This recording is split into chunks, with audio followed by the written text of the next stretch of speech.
Hey there, Scott. Hi, Garrett. Some of these conversations we're having are beginning to trickle up, if you will, into the higher echelons of arts organizations. Isn't that exciting? It is, and you know what happens when trickle up happens to the heads of arts organizations? What's that? The effects start to trickle down. Oh, let's get into it.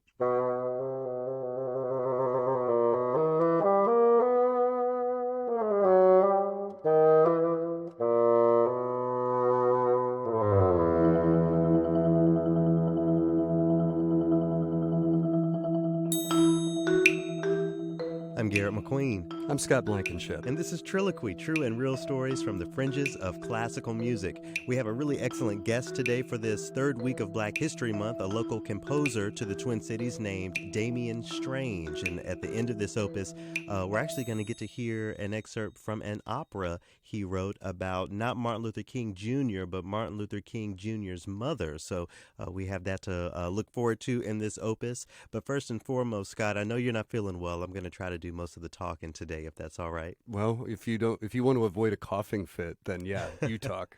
Well, back on Opus 37 of TRILLOQUY, we had Sam Bergman in as a guest, and we kind of get into some of the meat as far as what's happening at the Minnesota Orchestra. And in response to that opus, I was invited to a meeting with Beth Keller-Long, the vice president of the Minnesota Orchestra, and we had a really great conversation about some of the DEI, diversity, equity, and inclusion initiatives that are going on with the Minnesota Orchestra. She gave me a slight sneak peek into what they have planned for next season. The composers that are featured do represent a little bit more diversity. You know, Beth herself admitted to me that it's not as diverse as she would like. So while she isn't the ultimate decision maker in that regard, it's really great for me to hear that the arts organizations, both here in Minnesota and across the country, are really engaging these conversations and bringing speech to action, not just having the conversation, but making that conversation real and manifesting it in the way that we share this thing called classical music. I have to wonder about the ripple effect, too, because if someone like Beth at the Minnesota Orchestra is listening to the TRILLOQUY podcast, then certainly other arts organizations are doing the same and probably taking a few pages of notes out to their meetings. And one of those organizations is the American Composers Forum. And shout out to Vanessa Rose. You know,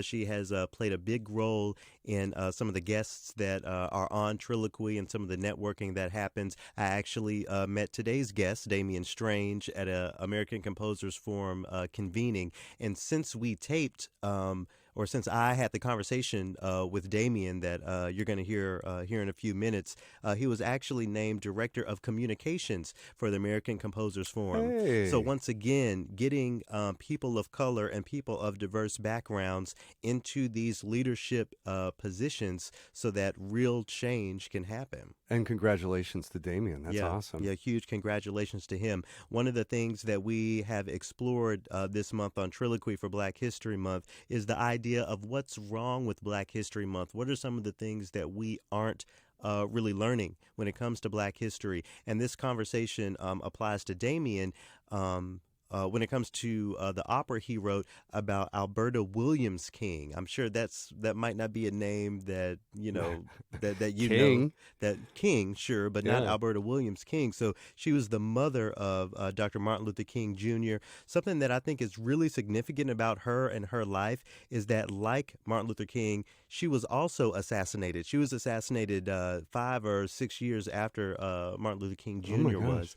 And, again, this part of Black history that isn't always celebrated or dug into or just or taught to the younger generations, that folks like Dameun Strange, he's unearthing that story through his set of gifts, which happens to be the composition of music. And now with him being in a really important role with the American Composers Forum, I'm sure that and many other conversations will begin to rise up, trickle up, if you will, into the ether of classical music, so that everything from Black History Month to women's history and everything along that peripheral just become a more normal part of the conversation. One of the other things that I speak with Dameun about is his upbringing in Washington, D.C. And, something that kind of tickles me is that he was around so much blackness and the diversity of blackness and black music. He thought, everything was black, including our favorite George Frideric Handel. Didn't you? You were tickled by that, I'm sure. I thought, and what a cool perspective to hear, because what you come up with forms a lot of your tastes and your ideas about how things work. So for him to grow up just thinking Handel was black, wow, I wonder what his reaction was when he found out. I suppose from a child's perspective or young person's perspective, why couldn't a black person have written something like The Messiah?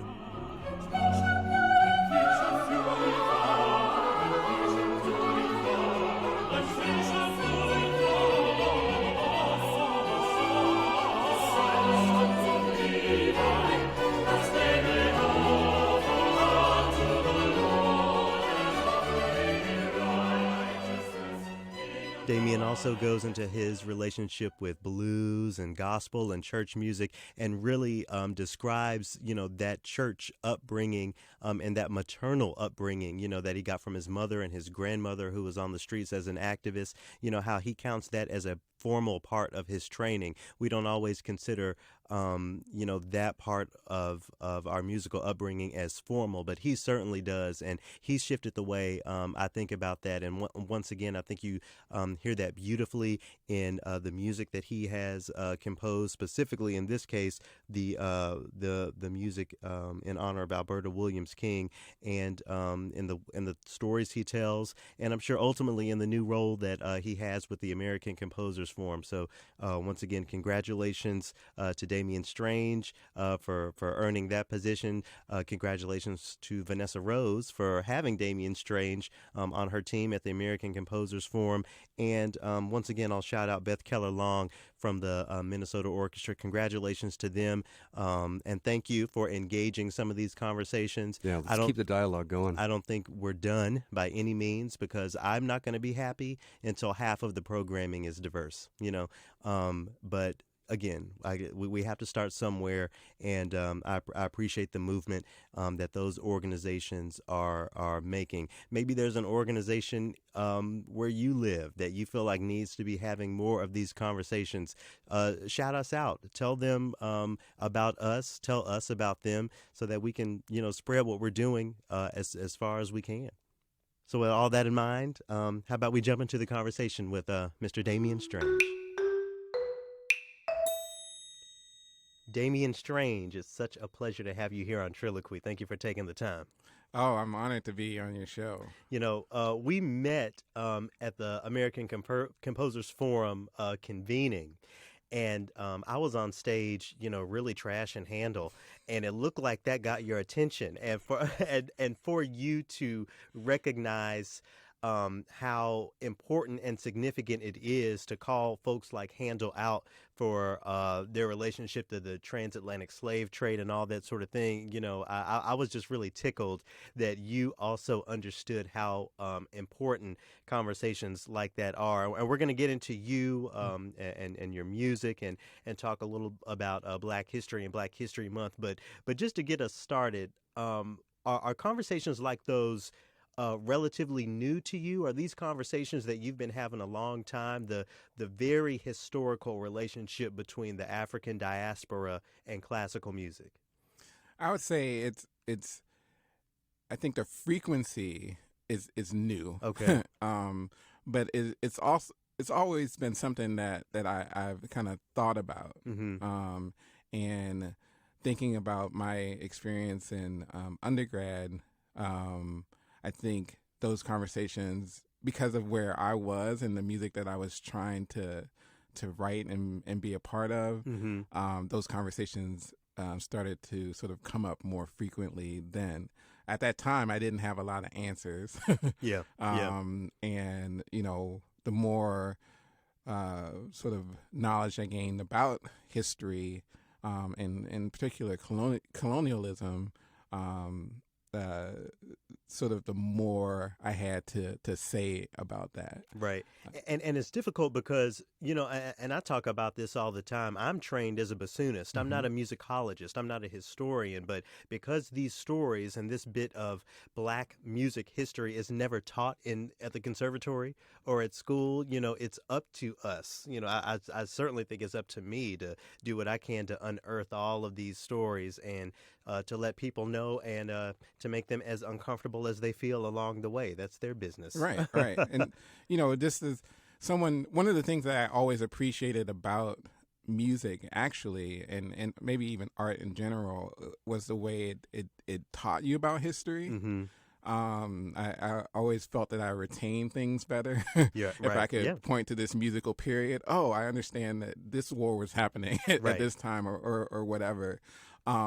But one of the things that I began to notice was that how whitewashed that history of music was. Yeah, so absolutely. When you say, Handel, like, you're only getting the thing that I knew about Handel was that he had depression, like me. He and that he wrote Messiah in 2 weeks and things like that. But to understand his relationships in his business practices, like, that wasn't a part of the story. How he cultivated the capital that he did to make writing the Messiah possible in the first place. But anyway, that's how we met. Yes. And we're going to talk about we're going to close out this opus with an excerpt from an opera you wrote. But first, before we do all that, I want to ask you something that I had planned on asking all of the TRILLOQUY guests for Black History Month. From your perspective, what is wrong with Black history and Black History Month and the way it's been dealt with, since we were kids and as we were growing up? Yeah, wow, that's a big question. Yeah. I think one of the things that is wrong with Black History Month is that it hasn't really evolved. Okay. It feels still very much like the Black History Month that I celebrated in elementary school in Washington D.C. Yeah. And in that it is very sort of surface level. We get the same sort of the same characters every year. And even those stories that we tell about the same characters are not very deep, Right. And in a sense, Black History Month continues to be sort of very colonial based and whitewashed. Mm-hmm. And aside from not having the full sort of depth and breadth of Blackness being a part of it, we often leave out our queer brothers and sisters, women. Sure. Yeah. You mentioned that opera, Mother King. The whole reason that opera was written was because I knew nothing about Martin Luther King's mother. Wow. And I've never really thought about that. Yeah. Oh, that's incredible to think about. But you mentioned Washington, D.C., and how growing up there you had a certain perspective on Black history and Black History Month, even Black music. D.C., I grew up thinking of D.C. as Dark City, Chocolate City. So for me, there's this assumption that educational practices and the way you looked at music history, Black music history and all that would be from that Black perspective. But, as time goes on, we're seeing Washington, D.C. Change and evolve into something that I'm sure you might not even recognize anymore. When I go home, it's, I can't even go home to my family home, one, because we were, due to the sort of economic situation and social economic sort of climate in D.C., we no longer have that, that home. But certainly it's not like that chocolate city that I grew up in the late 70s and 80s. And it kind of makes me sad, obviously, to not feel like my home is my home anymore. Right. But it's certainly shifted. One of the earliest things that I saw, because I have a sister who's 16 years younger than me. Oh, wow. Okay. So I got to see my elementary school sort of begin to change over in terms of who was instructing students there. Teach for America came in to Washington, D.C., and for the most part, the teachers that ended up in D.C. did not look like the population. I have 1,000 bones to pick with that organization. That's for another episode. And I had friends in it, so me too. Yeah, but when I went to my sister's school, I'm just like, when you're getting, say, Black history at a school, which I will say that was one of the things about growing up in D.C. is that going to an AME church and then going to a predominantly Black grade school, like those teachers, like Black history was not like February. It was just history. It was just history, round. right? That it was just taught like history. Yeah. And I noticed that stark contrast because in 7th grade I went to a private school, scholarship to a private school, and so I immediately recognized the difference. Like, in my elementary school, Black History Month was February, right? Right, 28 days, right? But at Raymond Elementary School, it was all year round, and it was all about like really, like seeing ourselves as the future, as the people who were inheriting this legacy, right? That's the way it was taught in my elementary school. I'm wondering if this old DC, this Black DC, had a big impact on your early musician days, how you were introduced to music and music performance.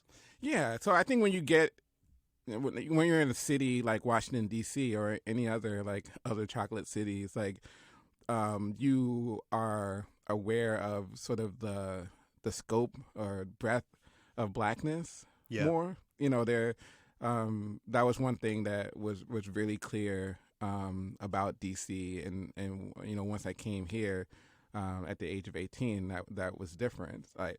I like the type of music that I was exposed to because of that sort of that breadth and that spectrum of Blackness was did influence who I was. Like going to an AME church that had a straight up gospel choir, sure, but then also had this grand cathedral choir that performed Handel's Messiah every year. Really? We had that range of music even in my church every. I was going to say every Sunday, but that's a lie because I was there like 3 times a week. Right. Yeah. But that I had that right there in my church. You had like sort of that firm spirituals foundation, a choir that just sang like those spirituals and had that. Then you had like the straight up like gospel, coming out of like the mid-century gospel or writers and choirs, and then you had the organist that I grew up with at my church, Philip McIntyre, was, a virtuoso, and he was invited to play all across the city and all across the country as a classical organist.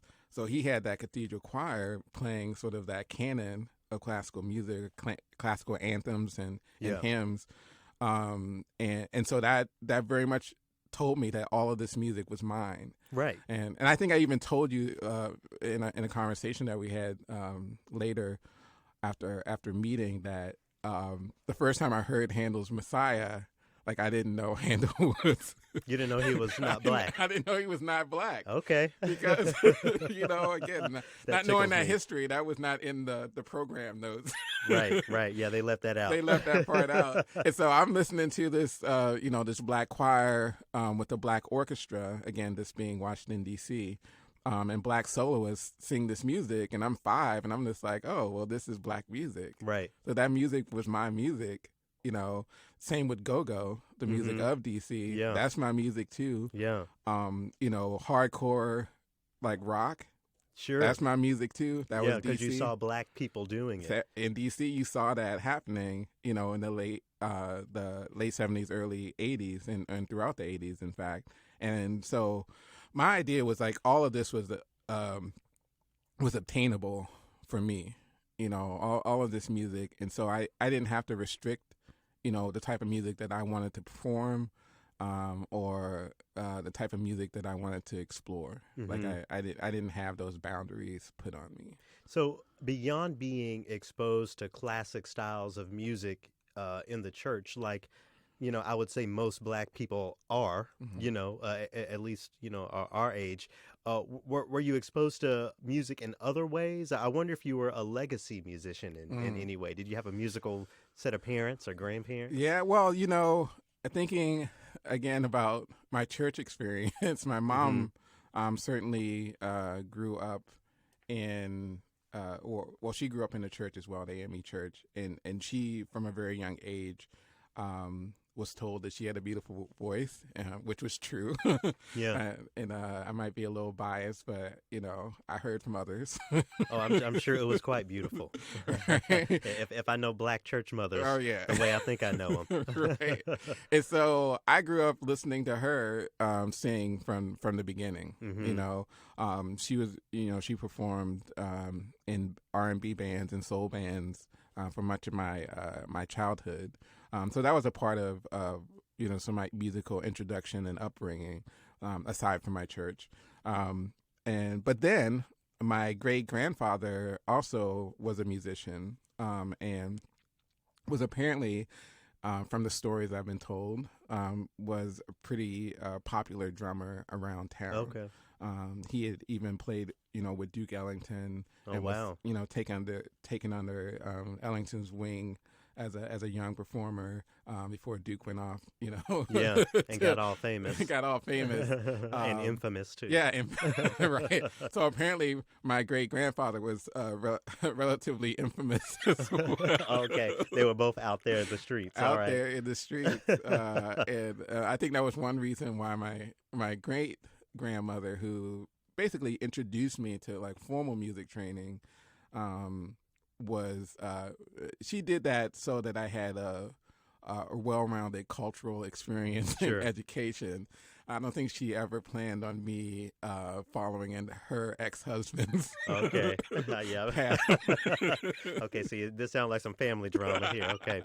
So, and again, because you saw Black people performing all of these different types of music, you had no reason to think that it didn't belong to you just as much. So when you were first getting into that formal training, was it vocal? Was it instrumental?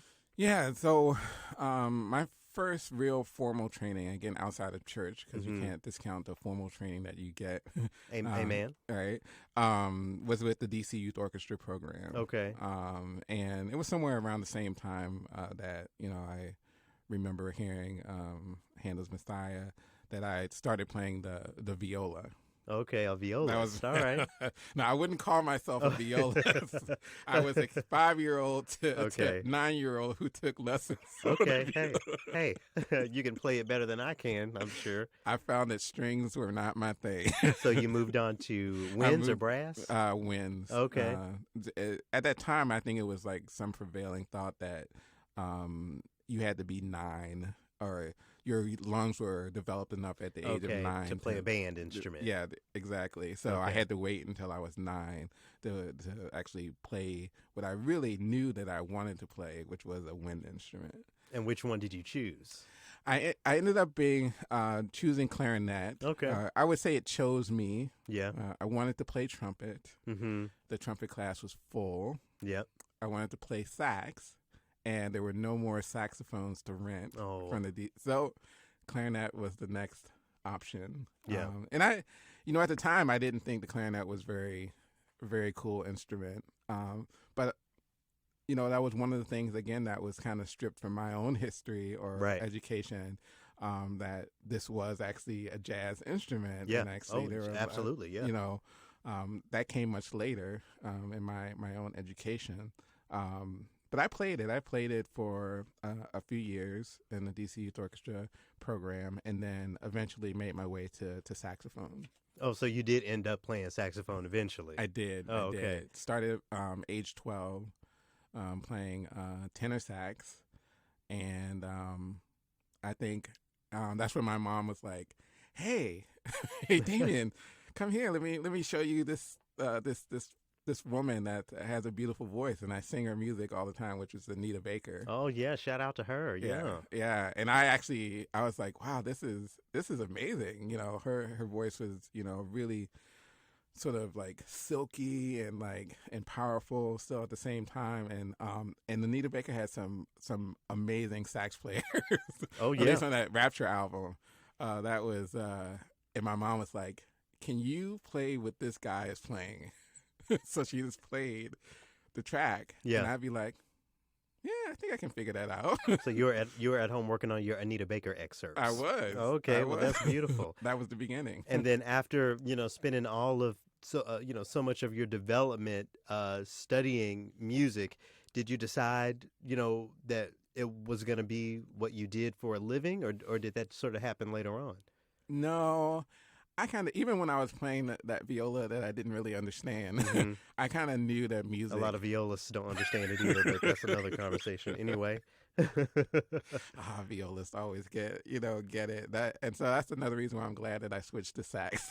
There aren't as many saxophone jokes. Right.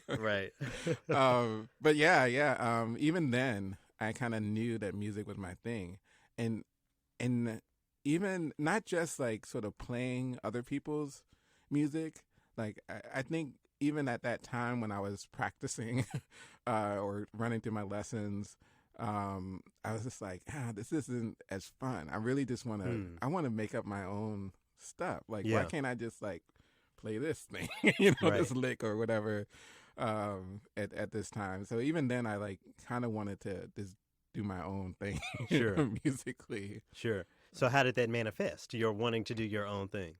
Well, going back to my mom, I think she recognized that in me, and particularly once I started playing saxophone, like I did do that a lot more. And I think having her like say, "Hey, listen to what this sax guy is playing on this Anita Baker track, and try to play it," sort of helped me develop my ear. Right. Like, I don't think my ear was being developed in my other aspects of my formal training, but this was developing my ear. And the more that I did that, the more I heard like different melodies in my head, and I was trying to play them. Yeah. And even writing songs. Like, me and my brother would kind of sit in our backyard and start writing songs around that time too. Yeah. And she recognized that, and she was like, "Oh, so let me teach you a little bit about song structure." And Let me get y'all together a little bit. It's like, here's a verse. This is how a verse works. Here's our chorus, pre-chorus or bridge. And she kind of gave me that sort of formal training on songwriting. Yeah. As I listen to you describe your upbringing and all of the blackness that was your life in Washington D.C. When it comes to music and Black history and everything else, I can't help but to be a little envious because me and so few other Black folk that have dedicated our lives to classical music really have that background, and you decided to leave it all behind in moving to Minnesota to go to college. So what happened there? How did you end up in the Great White North? Wow. Let's see. So from I think I mentioned from 7th grade to 12th grade, I attended a small private school in D.C. called the Murray School.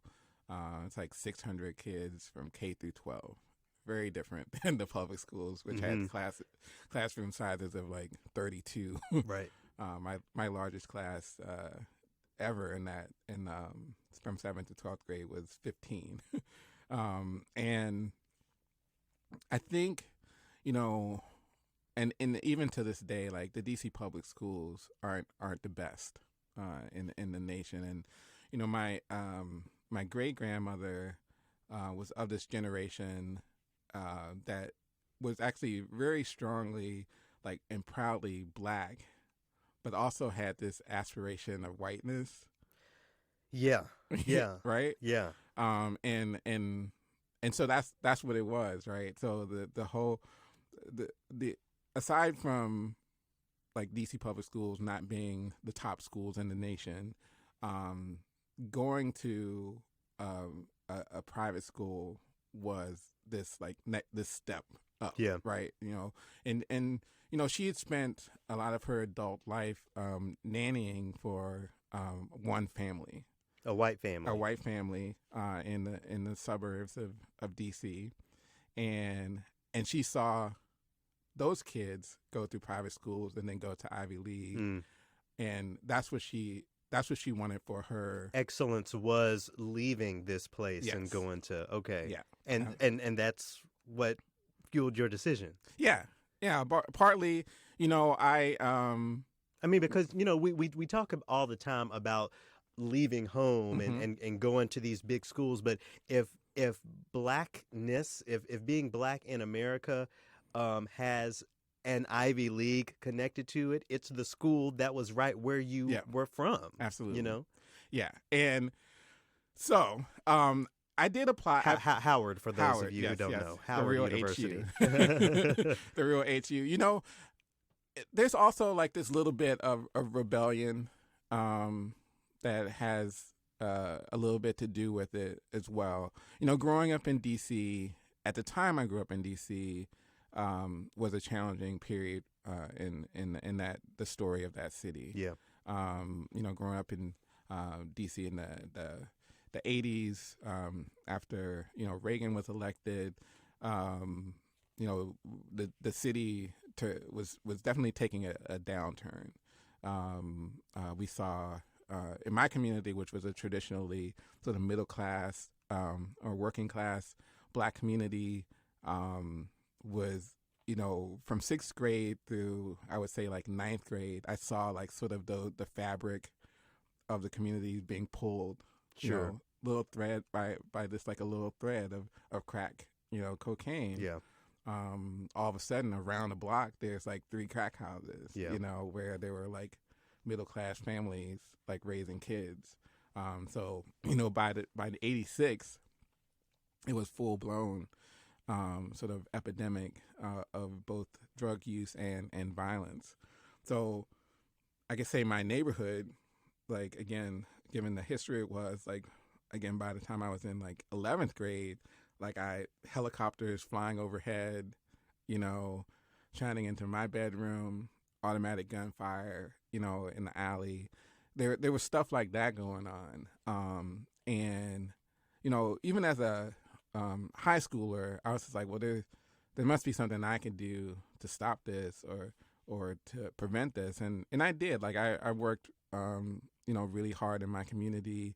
My great grandmother, again, was a community organizer. And so we were out in the streets, like, trying to do that work. But it was demoralizing in the sense to have to see what the neighborhood was, and what it had become. And that kind of takes a toll on you too. Howard, yeah. Well, I was just going to ask, is your great grandmother still living? No, she went to be with the ancestors. It's almost 10 years now. Oh, wow.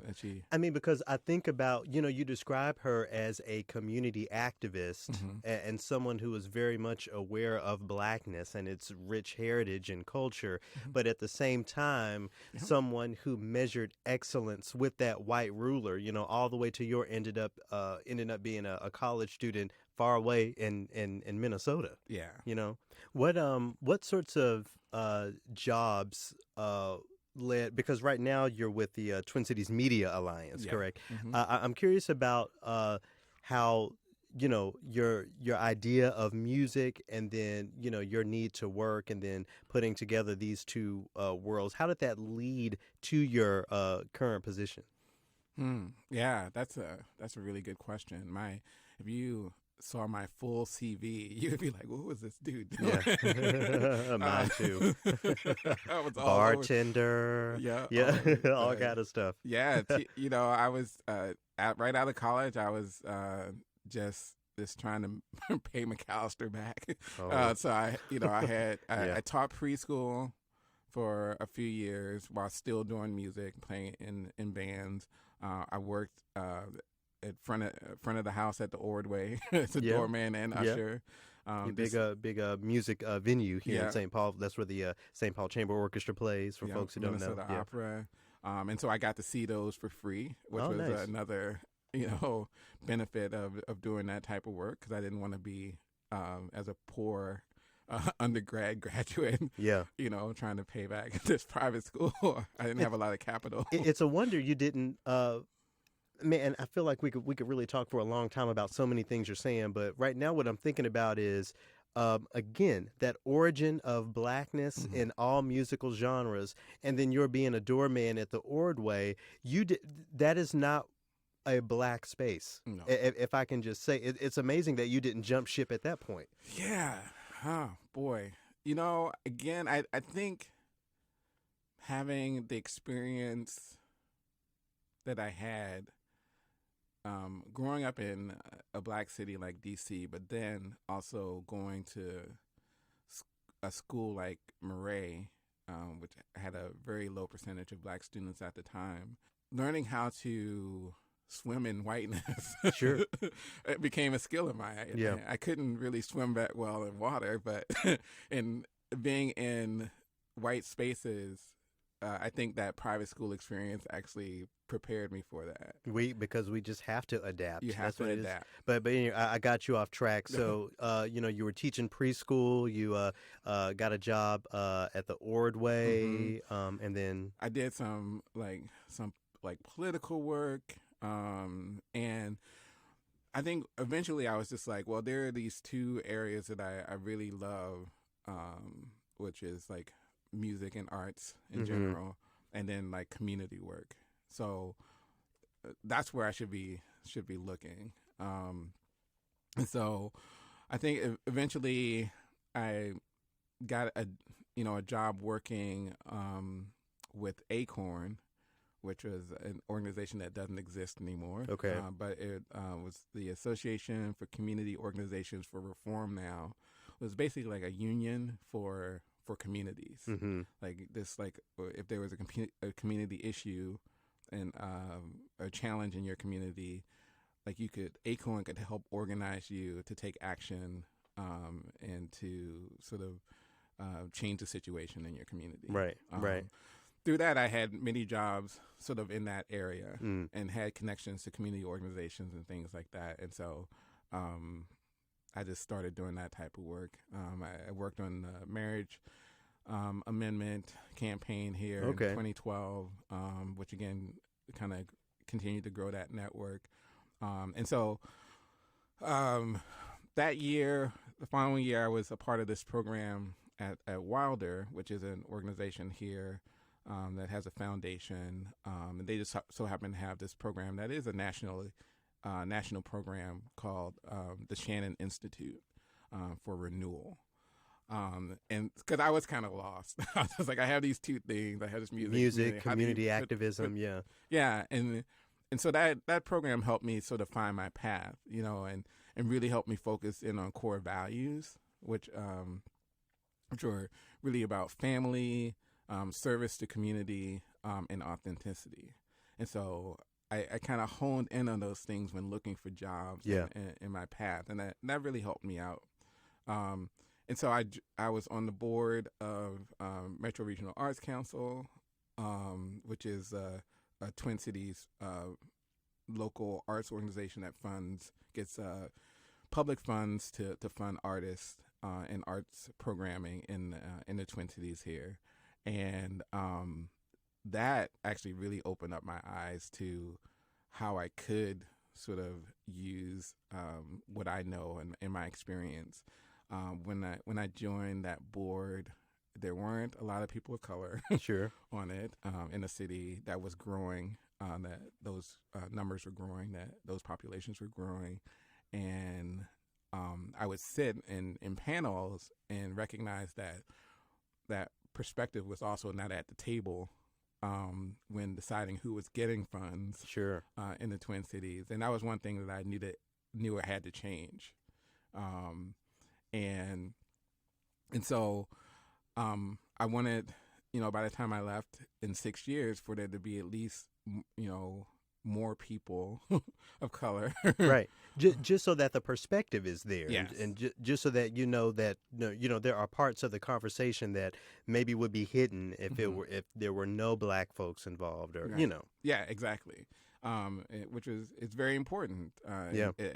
That table, that seat at the table, in some ways, is important for that very reason, just Right. to have that perspective, even if it doesn't change everything, because it still took a little while Right. for things to change. Because here we are, a few years after my last year on the board, and now the ED of the organization is a Asian woman. And the numbers on the board have changed dramatically. And, if you look at the panel, because I've been invited back to be on panels, last year I was on the panel for the Next Step Fund, which is an opportunity here for artists to fund their next big leap in their career. It was the first time in all the panels that I've ever sat on in Minnesota, and I've been invited to be on a lot, that the majority of people on that panel were, Asian, African American, Yeah. Latinx folks at the table. I think there was one white person out of 10, maybe. I think there's 10 at that table. And that perspective can be important, Yeah. not to diminish the No, importance no. of that, but again, recognizing that historically speaking, Yes. we haven't always been in those conversations and with a seat at the table. Absolutely. And the conversation was very different. Yeah.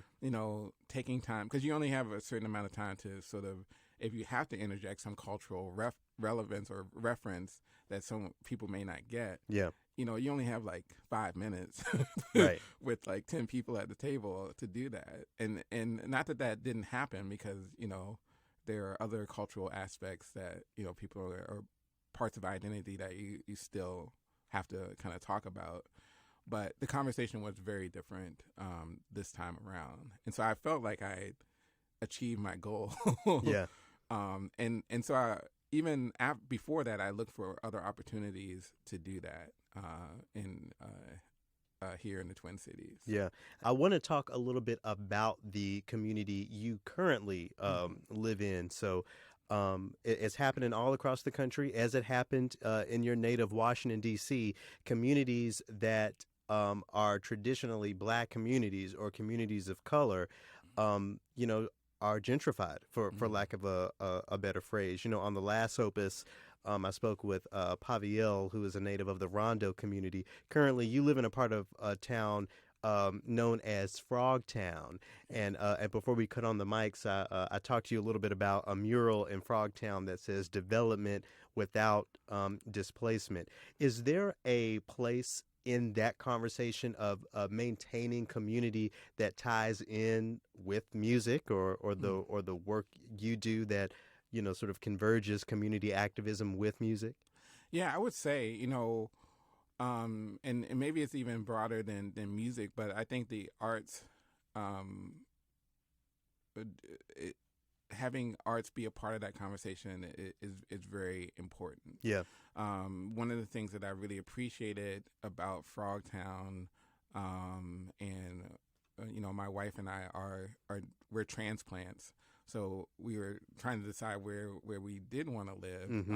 And our experience in the Twin Cities told us that Frogtown and Rondo were the places for people of color in the Twin Cities, and that's why we settled on Frogtown.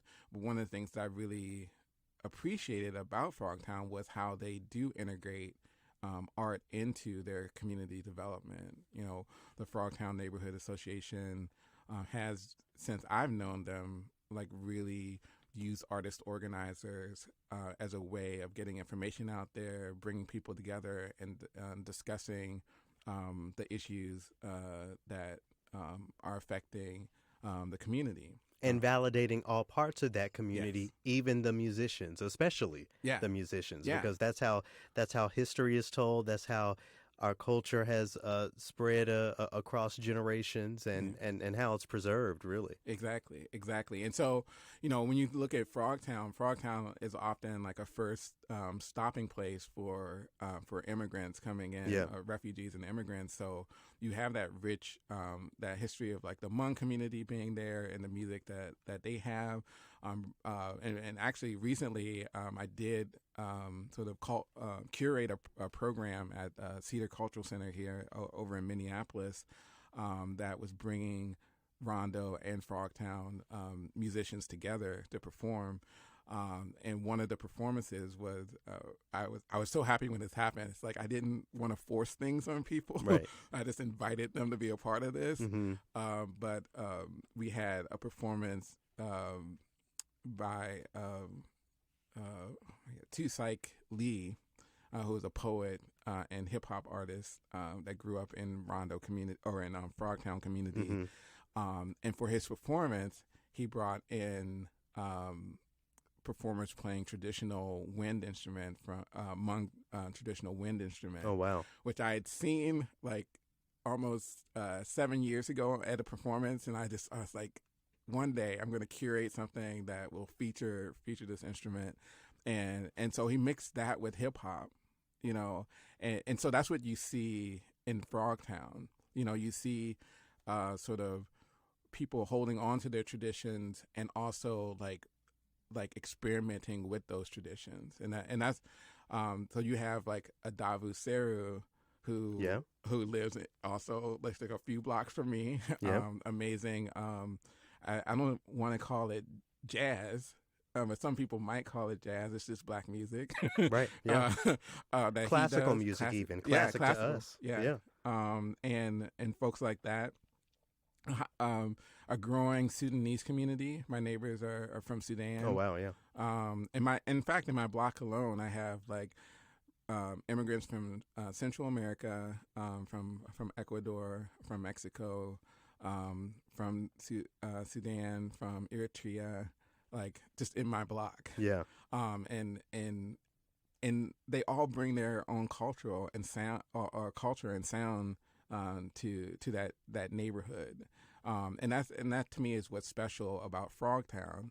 What I think what happens is that people see that flavor and that color, and they want to be around it, right? Yeah. So they want to move to where that is. That seasoning. That seasoning, right? And so that's what we see now. And what quite often happens is that there is like this thing that sort of drives that. Yeah. And for Frogtown, it's the light rail that was built just a few years ago, and so we see now this change in the community. So first you sort of see that light rail come in, and then you see like restaurants, pop up, a yoga shop pop up, and then a coffee shop, all of the and usual all that. Suspects, and not usually by local businesses or right. businesses that have been there for years. In fact, that the mural that you mentioned, it's on the wall of a business that just announced that they'll be closing. Oh, wow. And I think they've been there for 30 plus years in that location. Barbecue spot, black owned, and so that corner is going to be developed. Wow. And that business couldn't afford to sit out and wait, whatever 18 months or whatever without business to go back into that spot. So they're being displaced, ironically. And it's easy again to ask the question, what does music, how can the arts impact the stopping of this sort of change, preserving communities. And, based on all of the work that you've done and that you continue to do, I think the answer to that is obvious. I wish we had, 2 more hours to sit here and chat. But if anyone is interested in learning more about you and your work, I'll definitely have links to your website and all Right. that available in the description. Before I let you go, how about you tell me a little bit about the piece of music that you brought in, and also shout out the performers. Yeah. So initially, we had talked about the opera Mother King, Mm-hmm. and doing a piece from that, and then I found out that my the the person who played Martin Luther King's mother had just gotten a job in London. Oh, Who was wow. not going to be here. So I wanted to bring in a piece that was really relevant to the conversation. And this piece is called Dream Variations. And it's a piece, it was the first piece I wrote when I got back into composing, because I had taken time off. But one of the things that I found out was that, I had spent so much time, like, again, sort of focusing on sort of whiteness, and that included the stories that I was telling or Sure. seeking to tell in my story. And I had to go back to my roots, and like what artists sort of formed who I was or who I became as a man. And when I thought about that, I could only think of Langston Hughes. And I remember in third grade, in Mr. Allen's class, having to memorize Mother's Your Son. Hmm. And that was the first poem I ever memorized. That wasn't a church poem, Yeah, like yeah, scripture, yeah. a psalm or something Yeah, like that. This was like the first one, and I felt so connected to the story, and to the poet. And so Langston Hughes actually lived in D.C. for a little bit. Right. And funny enough, the private school that I went to, he actually bussed at this big hotel that's right down the hill from it. So I Okay. walked by it every day. Yeah. It's like Langston Hughes used to, work there. But his dream poems were always poems that stood out in my mind. People may know, sort of a Dream Deferred. Yeah. It's a very popular one, which is in the full piece. But this one, the piece that you'll hear soon is a section of Dream Variations that includes the poem Dream Variation, the text from that poem, and a little bit of the poem Dream Keeper. And then deVon Russell Gray Yeah. is at the piano, who's been featured on a opus of TRILLOQUY. Who's the singer here? Sarah Greer, who is a singer that I've worked with. She actually premiered this piece with me back in 2011, and also played Martin Luther King, Alberta Williams' mother in Mother King. Yeah. So we've worked together a lot. She's an amazing improviser and vocal educator in town. And then, of course, Mother King, I'm sure, to kind of pull this back around full circle, your training as a musician and as an activist that came from your great-grandmother, surely, that sort of maternal relationship that you had, played a role in the composition of this piece of music. Yeah, absolutely. Mother King was really all about, one, the idea that I mentioned earlier is that, like, how come we don't know who Martin Luther King's mother is? Yeah. And so many other mothers that really often in our community are doing, like, the hard work without a lot of praise. And so Mother King was an opera that I wrote with librettist Vanessa Fuentes, who's a local poet and author. And we were just sitting down one day after we had seen Selma, and talking about how great Selma was and how timely it was when it came out. But also saying, hey, so how come they didn't, like, focus a little bit more on some of the women in that movie? How come that keeps happening? Yeah. And we both, like, as both of us being activists and organizers, like, well, how do we take action on that? Right. And so, she was just like, well, I know that you're working on an opera about MLK, because that's what I was doing. And she was like, what do you know about his mom? Yeah. And I was just like, well, I know this, and I know she was an organist, and, like, blah, blah, blah. She's like, did you know she was assassinated too? And I was like, And sure enough, she was Yeah. at Ebenezer. How is there? I mean, you can look it up, folks. Go out there and look it up. There's like 2 articles about this. Wow. You cannot find anything else about this. I mean, it seems so big. This was like a woman who raised Martin Luther King, who was tragically struck down, also struck down after already losing another son to a drowning. Again, we talk about water too. Yeah. We can get into that too. But like, how come we don't know this about Alberta Williams King? And, and again, coming back to one of the first questions I asked you, what's wrong with Black history? What's wrong with Black History Month? This is one of the things. It's one of those questions and one of those topics that we just don't explore that, thanks to you, we're beginning to, and we're beginning to have those conversations. Dameun, I'm gonna have to have you back. I would love to. We're come gonna back. and we'll tie Scott in next time to get some of his takes. But again, thank you so much for the work you do. Thanks for being on this opus of TRILLOQUY, and thanks so much for sharing this music. It's been a pleasure. Thank you, Garrett. Thanks for having me.